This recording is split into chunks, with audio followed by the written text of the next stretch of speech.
Hello and welcome to Glendale Community College's Leadership Speaker Series. We are excited to have you join us live from home. My name is Laura Hinau and I am the Program Advisor here at GCC. Today we are looking forward to talking with our second speaker of the Spring 2001 semester. Our goal is to get different perspectives from industry leaders to share their leadership experience and transformation. But before we get started, for our audience members watching, please feel free to add your questions in the comments section, and we will be able to include those towards the end of the presentation before we close up our time with our guest speaker. So to kick it off, I'm going to ask Dakota, my colleague who works with me in Career Services, to introduce herself and today's guest speaker.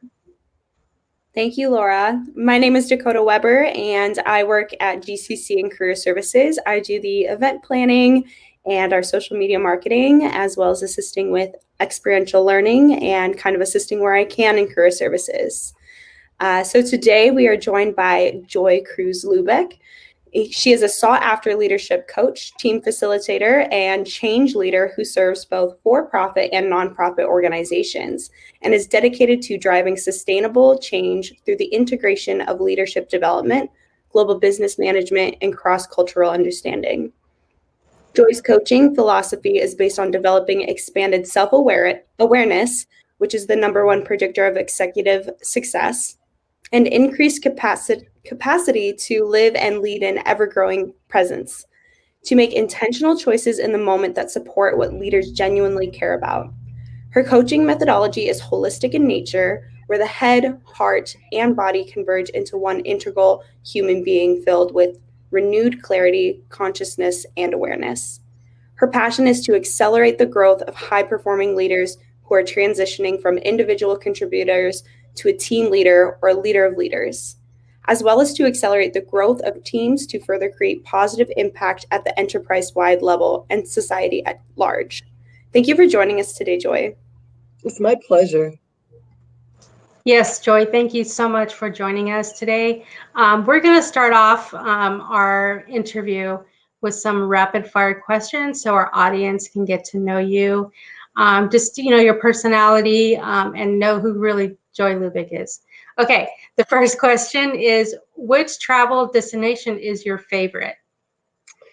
So I don't have favorites, but I will say that my next place that I want to go is Bali. Okay, awesome. Which leader do you admire the most? There are so many leaders that I really admire, but I have to say that if I look even in the United States or beyond, the one that really comes to mind is in the historical part of our country, some of our first presidents who really established our country. How did they do that? And to me, to read their books, whether it's Adams or Washington or Madison, I mean, they were truly inspirational. And of course, as it's evolved, time has evolved, there are women leaders who I also respect. And I think that they don't have to be famous either, right? I believe that everybody should be a leader. We all can step into our greatness, and they don't have to be famous. I love that answer. Okay, the next question. What is one positive thing that you do on a daily basis? Self-care. I, in the last year, lost about 25 pounds and decided that was never happening again. And I do a lot of meditation and mindfulness practice. I walk 4 or 5 miles a day, hop on a bike. And that's all in the morning usually, because if I'm not grounded and centered, I can't serve my clients. Okay. What's your favorite food? Oh my gosh. You're going to find that I just love it all. But we used to live in Italy. And so I have to say, if there's a good pasta, I'm in with a bottle of wine. Do you have any recommendations for a restaurant that's good in Glendale? No, I don't know if I know any Italian. My house. Your house? Okay. My house. Come on over. Okay. So the last question is fill in the blank in one word. leadership is? Leadership is growth. Okay. All right. We're going to get to learn more about what that means. And just a reminder for our audience, please ask your questions in the chat feature so that we can have Joy respond. So now we're going to do the real Q&A, Joy. Okay, ready. So the first question is, even though Dakota just read your bio, we want to know more about you. So please tell us about yourself and your current position. So my current position is I am the owner and founder of Lead Fully, a human-centered coaching experience. And I have been doing this work as a professional coach for about the last 10 years. And I will say that I'm passionate about development of leaders. I typically work in the global space, but not limited to. I do love the nonprofit and the for-profit. And I just think where the systems need support in terms of evolving into what I call Industry 4.0. How do we as human beings collaborate with robots, for example? How are we going to do that? And I think that this is a big tipping point, an inflection point in our world. And we have an opportunity to be more human than ever before. Okay. Great. Our next question is, what does success mean to you? Yeah, that's a great question. I mean, for me, if I'm in service of my clients and they have shifted as we have partnered together, I just am the happiest person on the planet. And we all realize in the professional coaching world that that doesn't happen overnight, and that readiness isn't in this moment necessarily. But if somebody is really coming to me and saying, "I'm at a tipping point. I have a lot of things on my plate. I've lost my way. Perhaps I don't even know what my purpose here is." I love those clients. So when people are really changing along their life journey, that's when I'd love to swoop in. Okay. What does it mean to be a leader? You know, there are a lot of answers to that, but I will say that I'm a firm believer after being in leadership for many years and then going through my own personal transformational work and coach training, that leadership is really about being aligned internally with who you are and to be as self-aware as you possibly can in order to be able to adapt to others in the moment. If we don't know ourselves, and that's a lot of work, by the way. It sounds easy, it's not. But if we don't know ourselves truly, then we really can't help others who maybe are not as far on their journey. So for me, the biggest one is self-awareness. You know, on that topic of self-awareness, I know you shared a website with us earlier, which, you know, I took the 2 quizzes that you were talking about in the email. And so I wanted to drop that in the comments for our viewers. And I thought maybe, you know, while we're on the topic of self-awareness, maybe you could explain the purpose of utilizing quizzes and getting to learn more about yourself and how you can grow through that. Beautiful question. And what she's referring to, folks, is a course that I'm taking now called Positive Intelligence. And it really is about understanding. A lot of times we're in reactive mode. We are working out of our primitive brain where our amygdala is, and we're getting hijacked on a regular basis. And if we can really understand those saboteurs, so for example, we all have the judge. It's the master saboteur. We judge ourselves, we judge others, and we really have to say that we judge the circumstances that we're in. However, if we can move over to the sage wisdom of who we are, our true self, and really come from not a place of fear and anger, but honestly, love, not to be corny, if we can come from that place, then we really have an opportunity to grow our whole planet as far as I'm concerned. So that shift is fundamental. So I will tell you mine. My first one is hyper achiever, and my second one is controller. And there are places where this is absolutely cool. Like you need to get stuff done, right? And you have to be visionary, and people have to set set that vision, and people have to implement on it, and you have to take classes in order to pass, and all that is part of the game of life. However, if you can be coming at it from that place of empathy and creativity, able to be aligned with your core values and purpose in order to really navigate the complexities of this world and activate what it is you want, this is the work. And so there's another analogy I'll make real quickly, Dakota, and that is that there's the outer game and the inner game. And we are out here always.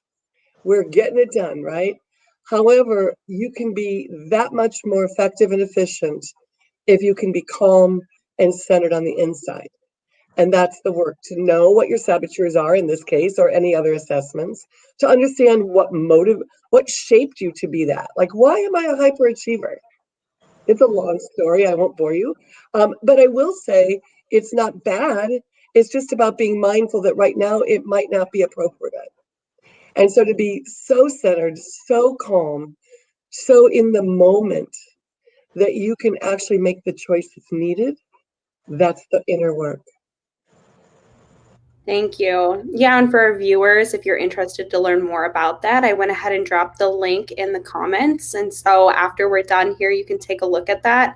I'll tell you, mine was perfectionism and high control. So there you go. I feel that.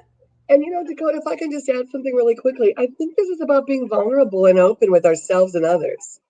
And even in the moment, like if you're working with Laura on a regular basis and Laura could say to you, doesn't have to be that perfect. Come on, let's go. I'm using that as a silly example. Or Joy, back off. We don't need that much controller right now. It's really a good mechanism to know yourself and to start to even self-observe. You know what? I have a chance to step back.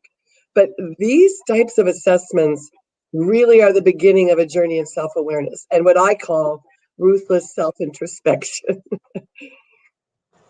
I just wanted to add that this assessment test, there are two of them, but they're both free. So anyone can go in and get their results and have them emailed to you. And it's just interesting to learn more about yourself. So I recommend that, if you guys are interested, to totally do this because it's a free learning, about yourself. So yeah, that's great. Thanks for sharing. And the PQ assessment, just to say, is the positivity index. How do you operate in the world? Are you really low on positivity? And by the way, in any given moment, any given day, something awful could have happened to you and you might have no positivity, and that's okay. But again, if you can, what we call create neural pathways up in the mid prefrontal cortex of our brains, as opposed to operating out of your amygdala and primitive brain all the time, you really can rewire your brain. So there is something to be done by this. So fascinating. It really is. Our next question, Dakota, do you want to ask that next question? Oh yeah, I went off script a little bit. What barriers did you have along your career journey? From even, some of our speakers have talked about their childhood and how that has impacted their career journey. Just what have you experienced barrier-wise? It's interesting because I just did a whole nother course called the Enneagram. I won't bore you with it, but it really was another assessment that allowed me to see my motivations in life. And if I look back over the course of my life, I'm very determined. But I will say that one of the opportunities, and this is shoulda, woulda, coulda, so you can't do that. So for anybody young, just listen to me. This is the opportunity to say, what shaped me to where I am now? And how can I get to the next level of potential? So my barrier really, I had a really good career and a really good life, I gotta say. I traveled. I remember I announced to my parents, I'm gonna no longer study languages out of a book. I am gonna go and live in Spain and Salzburg, Austria. And I can graduate a whole semester early. I mean, I cut a deal. I paid for my airfare because I wanted to go see the world. And so I did that. And that really was the beginning of my international sort of bent in career. When we came back, when I came back from that, I got married and we were in Chicago, and my husband got an opportunity to move to Milan, Italy. And I looked at him and go, let's go. I mean, I will never be one that says, oh, no, let's not take it. How, because we live once, right? So we went and no kids. We lived the life of Riley. And then when we came back, we moved to Phoenix. His company relocated to Phoenix. And it was at that point that we started to have a family. And I got to tell you, as a woman who was serious about her career, that was a barrier. Like, how do I do this, right? How do I balance this? And turns out the kids that I have, 2 boys, are the biggest blessing ever, but they move on with their lives. So we still have to find our way, even if you're the mom or the grandmother in this case now. So really, how do we take every one of these times where you're making at an inflection point, and even if you're seeing it negative, which I did actually, I was restructured out of a organization that I love dearly, and had I not done that, I would have never found coaching. So there's a gift in everything, and I would just say, if you're hitting a barrier, my invitation is to ask, what's the gift?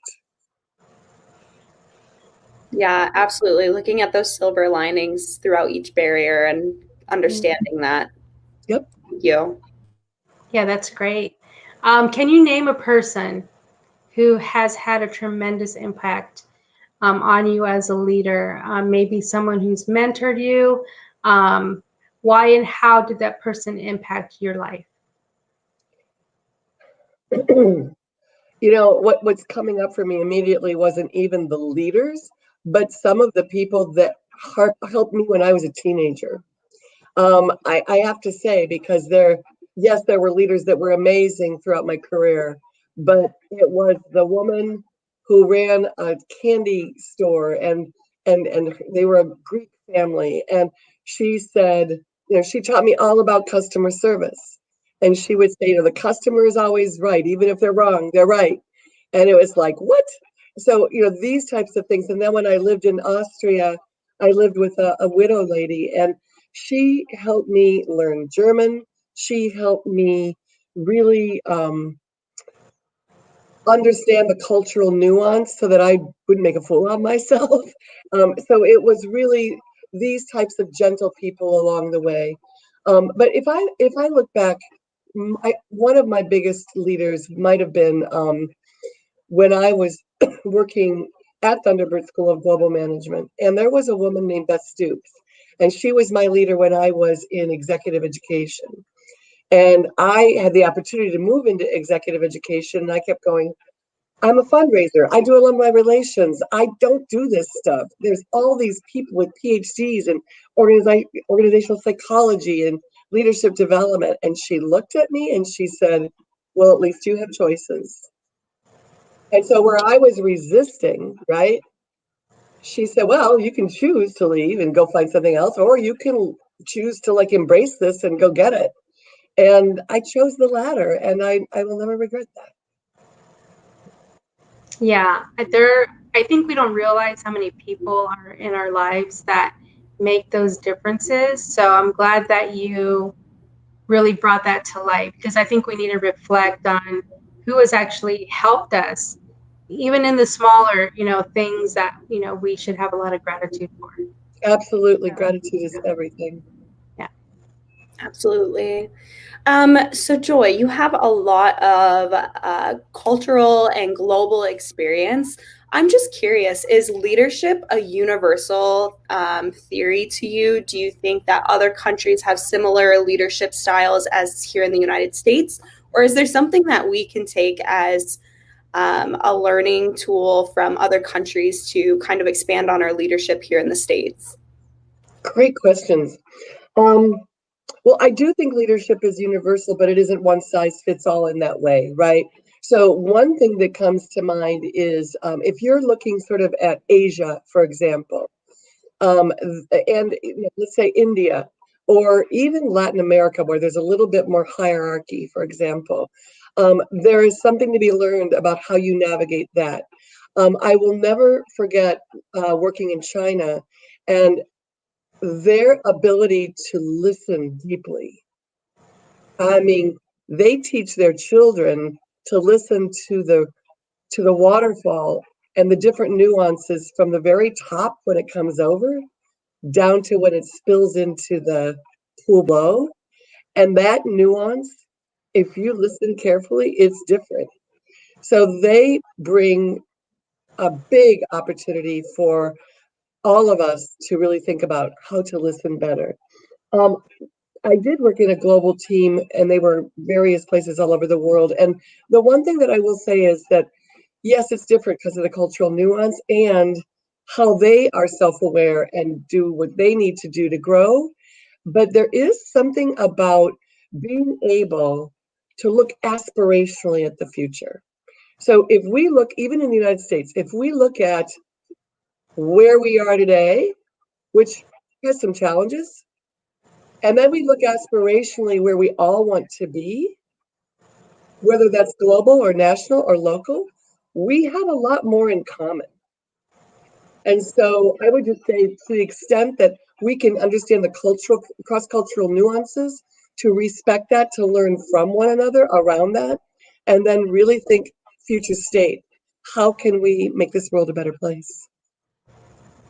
That's great. I was just in a webinar for an international committee through NACE, and they were talking about listening. So I'm really glad you brought that up. It seems to be a key topic for everyone all over the world, is just listening to each other and just understanding and letting others speak and just listening to what they have to say. And listen, not to respond, Yes. but to understand. Yes. And it's hard. It is. And yet, when you can start to create that space to do so, you learn another level. And also the nonverbal communication, what's not being said. You know, there's high context and low context. Someone in China might be nodding their head yes, and they don't mean yes. So how do you learn about that? As an example. Absolutely. Slightly moving away from leadership, can you explain the difference between coaching and mentorship and the benefits of considering one or the other or both of them? Thank you. That's a great question. So I didn't know the difference until I actually got my certification with the International Coaching Federation. I just thought coaching, mentoring, it all was sort of interchangeable. And quite frankly, you'll hear these words being used interchangeably. If you're really talking about professional coaching, you're really talking about reflective inquiry, where the coach partners with the client and stands in deep curiosity. The coach isn't there to fix them. The coach doesn't have the answers. The client does. However, there may be some blind spots, something that's just getting in their way, and they can't understand the limited story that they're telling themselves and the opportunity to maybe look more expansive. And so that reflective inquiry, another phrase I use is guided discovery, is for the coach to first establish the trust and then to be starting to think about the powerful questions that might open up and unlock what's already in there. They have the answer. I don't. Conversely, with mentoring, I really see that as, more thought partnering. Somebody maybe has more experience in a certain area, and you're asking me, "Hey, Joy, what would you do?" Then I would come alongside you, and we would address the challenge of the room. And I do say to my clients, if you want me to take my coach hat off, which is the reflective inquiry piece, then I will. And we can be in mentoring. I can even go into consulting if you want. I am not a therapist. And so there are many coaches that are therapists. I am not one of them. And sometimes there are people that really need to reflect on their past and get past some of the stuff that challenged them, to an earlier question that you had, and then move through that into future possibilities. But sometimes you can't go forward if you haven't sort of addressed the backward stuff. Absolutely. Yeah, that's very true. A lot of our students are not just coming out of high school, but we have a lot of older students that are maybe recareering. And so what do you think are the keys to developing the next generation of leaders in your world? there are people out there that are outstanding at what they do, or they're studying to get the knowledge intellectually to go do that, right? They're committed. But the gap is the self-awareness. And to really, I've seen this more in the last 10 years than any other time, but there's such a level of anxiety and uncertainty and disruption, more than we've seen in our lifetimes. And so how do we navigate through that complexity? Because it's no longer just complicated. There's layers and layers and layers of complexity. And the way that we navigate through that with whatever expertise we have is to show up empathetic and really helping one another in the various challenges that we're facing. And I see it all the time, is this, there's this need to control, or this need to outdo somebody in the hyperachiever world. Maybe you show up as a pleaser. Maybe you show up as a victim. All of these saboteurs, they're lying to you. So we are stuck. We are not. And so how do we go from the story we're telling ourselves to the story that's really going to be in service? And honestly, if we can just be centered and present and mindful and calm, with that clarity and the courage and the vulnerability to show up a little less tough, I honestly think that would be a great start. Yeah, that's awesome. I'm going to ask the next question, Dakota. For our students, what wisdom can you share with our students who are completing their degree and embarking on their leadership journey? You know, I thought about that a lot, Laura, and I think that the one thing that would help anybody is to really go back to your why, Okay. your purpose, your core values. And when you are very clear about that and you start having interviews, just remember it's a two-way interview, and that you're trying to find the right fit that brings your expertise to fruition. But it's not just about the intellectual capacity. The leadership piece, quite frankly, is the bigger piece, in my view. How can we, just as a follow-up, for students who, because we're towards the end of the semester, and we want to, have them keep the momentum of completing the semester or their degree. What advice can you give to somebody just to kind of stay on that momentum path? I'm going to share with you something that a colleague of mine said when I started looking at Thunderbird. He said, nobody can take your education away from you. It's yours. People can take a lot of other things away from us, but we have our knowledge. We did the work. We did the work.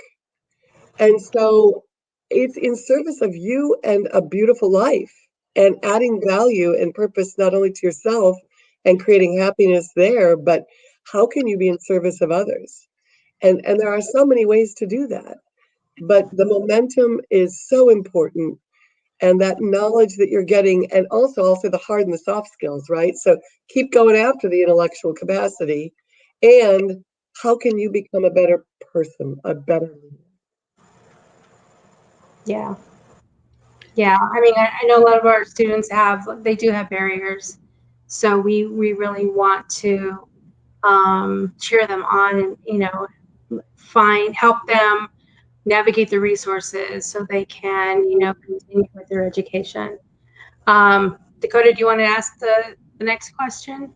Yeah, I actually wanted to remind our viewers that if you guys have a question for Joy, anything that you want to learn more about, please drop it in the comment section and we'll go ahead and ask it, right now. I do have a question, Joy. Our students sometimes get so focused, though, on education. Like, all I'm doing right now is education. I'm so focused on education that once they get out into their career field, there's no other experiences there. What are some other experiences besides the education piece that you recommend students look at, whether it's volunteerism or studying abroad? What are some of those experiences that you would recommend most to students to just expand and be ready for the workforce? Great question. And honestly, volunteering is a good one. Internships is another one. And, when you were talking about, you don't know what's right, maybe you still don't have the fit, then run the experiment. Like, it's not life or death. Like, hold it lightly and go check it out for your own self, for your own sake. The person that you really want to make sure is the happiest is you, because if you get it right, you won't work a day in your life. And if you mistake along the way, then that's fine. Don't beat yourself up either. Take it as experience, turn it into a gift. What did I learn? What won't I do as a result of that? You also learn what you don't want. And I certainly saw that in my life, in my career, and all of that. As far as traveling abroad, I will just say this. We are coming together closer and closer as a world. Like the young generation in particular, I was lucky. I got out there and saw the world. But the young generation can do it online. We have collaborative tools from here to kingdom come. But to be able to be immersed in a different culture, to even learn a different language, this really brings the humanity of people to each other. And I think that's where breakthrough happens. It certainly did for me. I speak German, Spanish, and Italian at different levels. And I must say that it was really helpful for me to just humble myself in Mexico or Argentina or wherever. And even if it wasn't perfect, go for it and try it, because there's a lot of respect gained around that. We have a lot of, I think our audience is a mixed audience of like students, maybe staff or administration and faculty.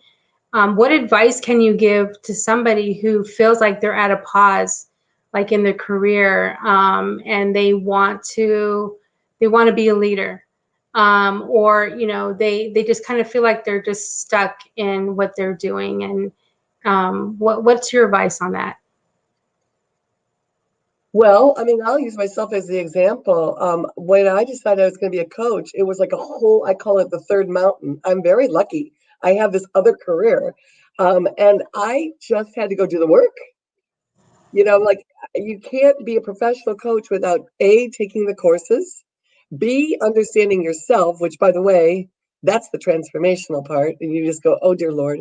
And then you finally understand that this growth, this evolution, this transcendence from one part of your life to another is exactly what's supposed to be happening. And so I would say unequivocally to really be ready to do the work, whatever that work might be. So for example, if somebody wanted to be a leader and they had just taken psychology courses, which, gosh, I wish I had done years ago. Psychology would have parlayed so nicely into coaching, but for me, I didn't like it at the time. Whatever. I didn't know what I didn't know. But to get curious about where you want to go, and then what are the different paths to get you to where you want to go, and then experiment. Yeah. We did have a question in the comments, and half of that was actually just answered, but the other half is for some of these emerging leaders and maybe some young leaders. What's your advice for helping them find the confidence in their voice and their leadership abilities and being able to say, I can do this? Even if it's the person who's working way in the back cubicle, how do they find their voice to go up to the CEO and be like, I have this idea. What do you think about it? Good question. Well, what comes up for me right away is I wonder if that organizational culture invites young leaders to go to the CEO's office. Is the door open? So that's the first question that comes to me. But I work with a lot of people who don't have the confidence in whatever it is they're doing. They don't. And those are their saboteurs. I'm telling you, they're lying to you. Those saboteurs are telling a false story. But you will need to work on it in terms of mindfulness practice, being able to create neural pathways that really bring things together. And quite frankly, with coaching, to really bring, not that you need a coach per se, but you do have to believe in yourself. And so if the barrier is that, then there's something underneath that that's getting in your way. And a coach or a therapist, depending, can really be supportive around that, so that we call it break down and break through. You go, oh my Lord, and then you go, okay, let's go through that door. Like, I didn't even know I was behaving that way. An example that you gave, Dakota, that somebody would be timid and not, or shy, or less confident in themselves. How to do that is really, again, getting yourself out there, exploring, experiencing, broadening your horizons, your perspectives, not just where you are today. Thank you. Thank you. I have a question. What can our students do today to get them on the path to success and leadership? So what can they do in the present moment to kind of start building or becoming a leader? Leadership starts with self. That's it. So if you are willing to get vulnerable, get curious, understand what's taking you out of your game, and to address that, that's the work. And I do believe that with all my heart. You can't. So there's a HBR article out there that I give to my clients sometimes, and it's called "Why Would Someone Be Led by You?" Right? Yeah. So we all think leadership, and then you're a VP or whatever, right? And no, it's about how are you bringing others along. Leadership to me is about how successful is the team, not you, the leader. The leader is in service of the people that they serve. And you see all kinds of leaders. You see leaders that are like, yep, I'm it, I'm cool. And then you see the ones that are more servant leaders. And when you're interviewing, you must look for those style things as well, because the fit may or may not be there. And only you can decide that.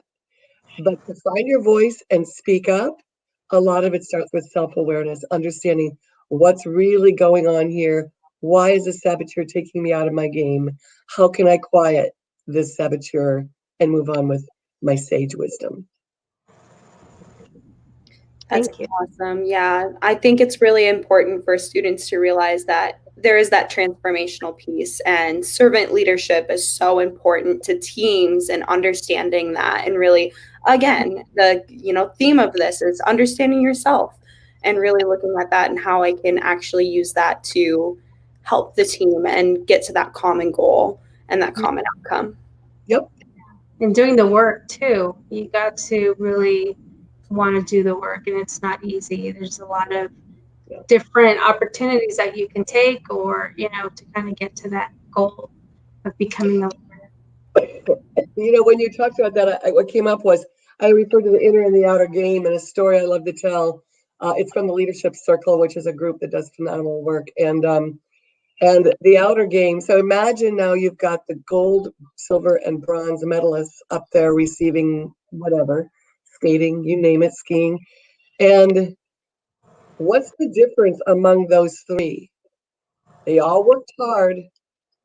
They're all earned the right to be in that final whatever. But there's always going to be one that's better in that moment. And I am a strong believer that the inner game and how you develop within is what supports your outer game.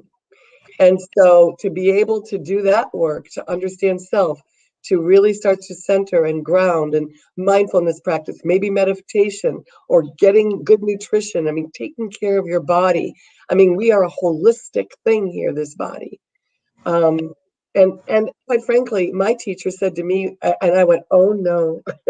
He said, I coach a lot of people who use their body to get from one meeting to the next.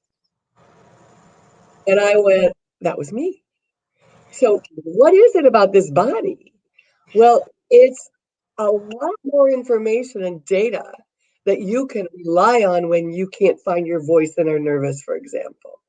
And you can overcome it through mindfulness or breathing or whatever.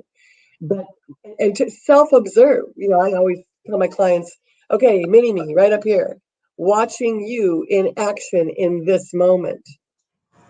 And to start to self-observe, what are the habits that are not serving you? This is all about creating new habits that serve you and others better. Yeah, absolutely. Any other questions out there? While our viewers are kind of thinking of their questions and possibly dropping in the comments, I kind of have one last question, Joy. It's, mindfulness is so important. What is your favorite mindfulness technique? I know mine, I'm a foodie too, so I love just sitting and eating a piece of dark chocolate and thinking of every single taste bud and what's going through, and it grounds you and centers you. What's your favorite mindfulness technique? Because there's a million out there. So it's a great question. There are many, and I do use a lot of them. But in this positive intelligence work that I'm doing right now, you go to the PQ gym, literally, and he says, and you do PQ reps. So you need to do approximately, to recharge every day, at least 36 PQ reps a day. And in that time, it could be simply a 2-minute utilizing all of your senses except not getting out of your monkey mind. So hearing, smelling, tasting, feeling, right? All of these, seeing, sight. And so I will anchor to my breath, and I might label it. Like I might say, what's the farthest thing away from me right now? And label that sound. What am I hearing? What's the furthest thing away? I'll do this on walks too, by the way. What's the closest thing that I hear? And then Shirzad Shamin, the gentleman who birthed PQ, will say, have you heard your breath? If you haven't, listen to your breath. So this is, and my clients go, oh, I don't need one more thing. And it's like, do you breathe? Because if you breathe, then you can do this. But it is being mindful of your breath and coming back to your breath, or looking at an object more closely than you've ever looked before, and really see the light and the shades and the colors differently. Or even like your idea of taste, I do it with raspberry. Try eating a raspberry one little kernel at a time, right? But what all of these do is they take you out of your mind. And you are what they call self-command and focused attention. And that focused attention and you saying to yourself, breathe. That's the start. Absolutely. Thank you for sharing that. I think it's really important for our students to get that. Yeah, that was a great question. Great answer. Yeah. We do have another question, and I'll go ahead and read that. It's from our audience. How would you say our failures, both personal and professional, may contribute to the leadership journey? They make you grow. One way or another, you grow.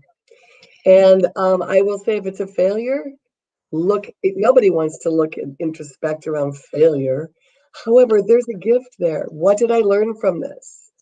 And the other word that has not come up that is really important is self-compassion. Like, go easy on yourself. So you messed it up. The sun rises tomorrow. Who can you work with to solve for that? But I am a big believer that all this growth transcends us into the next iteration of who we're supposed to be, the next best version of ourselves. So I say rejoice with all of that and be humble around all of that, and pay attention to what that taught you, what the failures and the successes taught you. Yeah, that's great. That's awesome. Okay, any other questions, Dakota? Because we're about at the 45 minutes of our time. So I'll go ahead and close out. Joy, thank you so much for joining us and taking the time out of your busy schedule to share about your transformational journey from college to leadership. Your career path is truly amazing and inspirational. I just want to know, do you have any last parting words for our audience? Don't give up. It's a journey, and it sounds corny, but if you're looking at that destination, then you're not paying attention to what's right in front of you. Yeah, thank you. Well, Joy, again, thank you so much. I hope everybody enjoys today's conversation, our discussion. We'll be back in April for our next leadership speaker. So thank you so much. Dakota, anything from you? Yeah, before we part, as always, remember to follow us on social media to get the latest updates for our events and career tips. You can find us at GCC AZ Career Services on Instagram and GCC Career Services on Facebook. We're also on LinkedIn at that same handle. And of course, you're watching us on YouTube, so you probably follow us on YouTube. But make sure you subscribe to us so you can see our latest videos. Great. Thank you so much. Yes, Thank you so much. And with that, we will sign off, and we'll look forward to seeing everyone next month. Have a great day.